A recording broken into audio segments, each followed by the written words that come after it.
Project किस्से कविताएं में आपका स्वागत है। आज मैं आपके सामने व्यास जी के शिष्य जैमिनी, उनके द्वारा लिखी गई कुछ रचनाएं जो बहुत प्रचलित हुई, उससे संबंधित कुछ कहानियां सिलसिलेवार आपके सामने प्रस्तुत करना चाहूँगा। हम सभी जानते हैं कि व्यास जी ने महाभारत की रचना की। जैमिनी उनके शिष्य थे और ऐसी भी मान्यता है कि जैमिनी ऋषि ने व्यास जी के समानांतर महाभारत की रचना करनी चाहिए है। संभव है उन्होंने वो रचना भी की हो, लेकिन उनके दो मुख्य रूप से जो पर्व उपलब्ध होते हैं वे बहुत चर्चा का विषय रहे। अभिमन्यु आख्यान और जैमिनीय अश्वमेध। अश्वमेध, जैमिनी अश्वमेध विशेष तौर पर यह युधिष्ठिर के अश्वमेध यज्ञ से संबंधित रचना है और इसका प्रभाव भारतवर्ष के हर कोने में इतना अधिक रहा कि विभिन्न भारतीय भाषाओं में इसके अनुवाद हुए हैं, स्वतंत्र अनुवाद हुए हैं। पंजाब में टहकन ने भी जैमिनी अश्वमेध पर स्वतंत्र रचना जो है वो लिखी है। संभवतः उसका प्रभाव दशम गुरु गोविंद सिंह जी के विद्या दरबार जो पाउंटा साहब में था उस पर भी प्रभाव दिखाई देता है, क्योंकि गुरु गोविंद सिंह जी ने 52 कवियों के वो जो मठ था उनसे महाभारत के अलग अलग पर्वों के अनुवाद करवाए हैं। विद्वानों को वाराणसी भी भेजा है संस्कृत का अध्ययन करने के लिए। यानी इस प्रकार का प्रभाव भी जो है वो पड़ा है जैमिनीय अश्वमेध का। अब कथा शुरू होती है कि महाभारत का युद्ध समाप्त हो गया है, युधिष्ठिर विजयी हुए हैं, राज्य युधिष्ठिर को मिल गया है, परंतु चारों ओर हाहाकार, चीत्कार, करुण विलाप के जो स्वर हैं वो सुनाई देते हैं और उसका मन परेशान रहता है।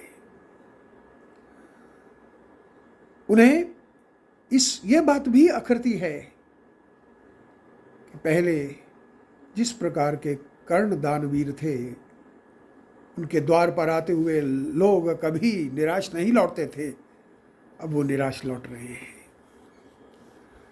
कहा गया है, देनवाणी सुत अति परम उदारा, प्राण देत लागत नहीं बारा, अगणित दान दिजन जिन दीने, जाचिक सम भूय पति सब कीने, तेऊ जाचिक अब जात निराशा, रुदन करत शीतल भरी श्वासा,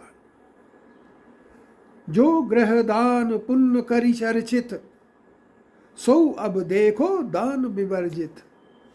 यानी जो घराना जो था राजमहल पहले उस दानशीलता के लिए प्रसिद्ध था, वहाँ से अब खाली हाथ लौटते हैं याचक। ये चीज़ बहुत अखरती है युधिष्ठिर को। तभी वे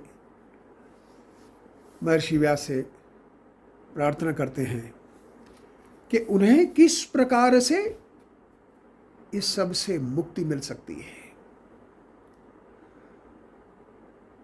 महाभारत के विनाशकारी युद्ध के बाद अति व्याकुल युधिष्ठिर को जब भीष्म, द्रोणाचार्य तथा कर्ण आदि की दानशीलता, उदारता एवं शौर्य की याद आती है तो उनका मन आत्मग्लानि से भर उठता है। वे व्यास जी को अपनी व्यथा कथा सुनाते हुए कहते हैं कि जिन तीर्थों, दानों और शुभ कर्मों के अनुष्ठान से मैं पवित्र हो सकूं, मुझे इस समय वे सूझ नहीं रहे हैं। तभी युधिष्ठिर को समझाते हुए व्यास जी कहते हैं, हे कुरुनंदन, तुम भयभीत मत हो। मैं ऐसा उपाय करूंगा जिससे तुम पाप मुक्त हो जाओगे और तुम्हें किसी प्रकार का दोष भी ना लगेगा। तुम यज्ञों में श्रेष्ठ अश्वमेध यज्ञ करो, जिसके करने से मानव को सभी पापों से मुक्ति मिल जाती है, ब्रह्म हत्या का पाप दूर हो जाता है तथा राज्य में सभी प्रकार के सुख साधन स्वतः ही आ जाते हैं।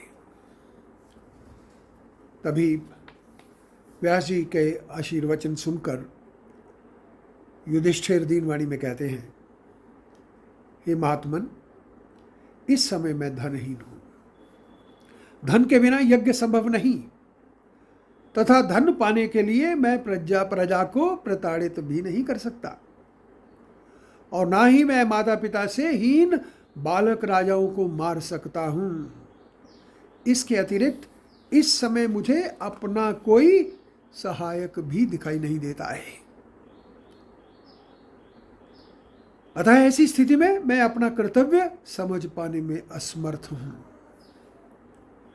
व्यास जी युधिष्ठिर की समस्या का समाधान करते हुए कहते हैं कि पूर्व काल में राजा मरुत ने यज्ञ में ब्राह्मणों को इतनी दक्षिणा दी थी कि वे उसे ले जाने में असमर्थ हो गए थे। उन्होंने बहुत सा स्वर्ण पृथ्वी पर वहीं छोड़ दिया था। वह धन अभी भी हिमालय पर पड़ा है। युधिष्ठिर, उसे तुम ले आओ। ब्राह्मणों के धन को ग्रहण करने में आपत्ति व्यक्त करने पर व्यास जी युधिष्ठिर को समझाते हुए कहते हैं, जब ब्राह्मणों ने उस धन को त्याग दिया था तो अब उस पर उनका स्वामित्व कहाँ रहा। वैसे भी प्राचीन काल में परशुराम ने महात्मा कश्यप को यह पृथ्वी दान में दी थी। फिर पाप के भय करने वाले राजा अब इस धरती को कैसे ग्रहण करते हैं। हे श्रेष्ठ, अब जब जिस राजा को इस पृथ्वी का स्वामित्व प्राप्त होता है तब उस समय उसका इस पृथ्वी के समस्त धन पर अधिकार होता है, इसमें कोई संदेह नहीं। अतः तुम उस समस्त धन को अपने अधिकार क्षेत्र में ले लो, इसमें किसी प्रकार का कोई संदेह नहीं होना चाहिए। और फिर तुम अश्वमेध यज्ञ करो। अब अश्वमेध यज्ञ के लिए एक विशिष्ट अश्व की आवश्यकता है, जिसके अलग अलग तरह के लक्षण प्रस्तुत किए गए हैं। तो व्यास जी उसे बताते हैं कि पूर्व की ओर भद्रावतीपुरी एक नगरी है, अति सुंदर नगरी है। उसमें यौवनाश्व नामक राजा राज्य करते हैं। उनके संरक्षण में एक विशिष्ट अश्व है जिसको तुम अपने यज्ञ में प्रयोग में ला सकते हो। और भद्रावती पुरी जो है कितनी सुंदर लगती है, जिसका वर्णन करते हुए टैकन कहते हैं, दृष्टि परी भद्रावती नगरी, बसत तुंगगिरी ऊपर सगरी, सुभग सरोवर शीत अमल जल, बहु प्रकार प्रफुल्लित अंबुज दल, 10 सहस्र खंभा सुवर्ण के, नगमणि खचित अनेक वर्ण के, जग होम को धूम निकर अति, दृष्टि न परत चलित मार्ग गति। यानी जिस भद्रावती नगरी में स्वर्ण खचित जो हैं खंबे हैं, चमचमाती हुई है, यज्ञ आदि होता रहता है जहाँ पर, जिसके कारण मार्ग तक दिखाई नहीं देता, उस नगरी में उस अश्व का संरक्षण होता है। व्यास जी के सुझाव पा करके युधिष्ठिर जो है, भीमसेन, ऋषकेतु कर्ण का जो पुत्र हैं, और मेघवर्ण के साथ पूर्व की ओर चल दिए हैं। 3 दिनों के बाद कितने ही प्रदेशों को लांघते हुए वे भद्रावतीपुरी पहुंचे हैं अश्व ग्रहण करने के लिए, क्योंकि यदि अश्व प्राप्त नहीं होता है तो यज्ञ का शुभारंभ नहीं हो सकता। अब आगे जो है किस प्रकार जो है वो अश्व प्राप्त हुआ है और यज्ञ का जो अश्व है स्वतंत्र विचरण के लिए किस तरह से चल दिया है, उसका वर्णन हम अपने अगले एपिसोड्स में करेंगे। तब तक आप अपना ध्यान रखिए। आपका बहुत बहुत धन्यवाद।